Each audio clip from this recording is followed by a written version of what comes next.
Israel अब आतंकियों के लिए काल बन गया है। इजरायली सेना ने ईरान की राजधानी तेहरान में हमास के चीफ इस्माइल हानिया को मार डाला था और अब खबर है कि इजरायली सेना ने हानिया की मौत के बाद बनाए गए हमास के नए चीफ याह्या सिनवार को मार डाला है। ताज़ा हमलों में इजराइल ने मिसाइलों से एक स्कूल को निशाना बनाया। 20 से ज्यादा फिलिस्तीनी नागरिक इस हमले में मारे गए हैं और कई लोग घायल हुए हैं। मीडिया रिपोर्ट्स के मुताबिक अब इजराइल इस संभावना की जांच कर रहा है कि शनिवार को गाजा शहर में विस्थापित फिलिस्तीनियों को आश्रय देने वाले एक स्कूल पर रॉकेट हमले में हमास के नेता याह्या सिनवार की मौत हो गई है। इजरायली सेना ने कहा है कि हमला हमास के कमांड सेंटर को निशाना बनाकर किया गया था, लेकिन फिलिस्तीनी स्वास्थ्य अधिकारियों का कहना है कि हमले में मारे गए 22 लोगों में महिलाएं और बच्चे भी शामिल थे।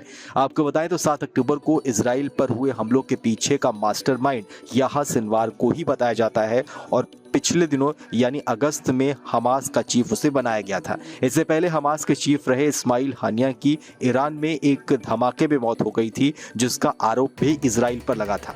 ऐसे में हानिया की मौत के बाद इजराइल और ईरान के बीच युद्ध जैसे हालात पैदा हो गए थे।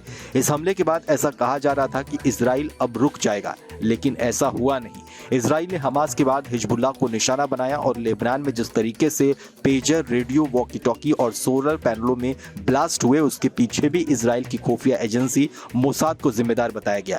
लेकिन इजराइल ने इस मामले में बिल्कुल चुप्पी साध ली। लेबनान में हुए इस हमले को अपनी तरह का सबसे खतरनाक और अलग हमला बताया गया है। लेबनान में हुए इस ब्लास्ट के बाद लेबनान के आम लोग मोबाइल फोन और दूसरे इलेक्ट्रॉनिक उपकरणों का इस्तेमाल करने से भी डरने लगे। माना जा रहा है कि इन हमलों के बाद लेबनान का आतंकी संगठन हिजबुल्लाह अब बेहद कमजोर हो गया है। उधर हालिया हमलों में हमास के नेता याह्या सिनवार की मौत को लेकर अभी तक पुष्टि नहीं हुई है। इजरायली मीडिया की रिपोर्ट में दावा किया जा रहा है कि इजरायली अधिकारी सिनवार की मौत की संभावनाओं की जांच कर रहे हैं। अगर सिनवार की मौत की पुष्टि हो जाती है तो ये हमास के लिए एक और बड़ा झटका होगा और इसकी वजह से अब हमास और ज्यादा कमजोर होगा।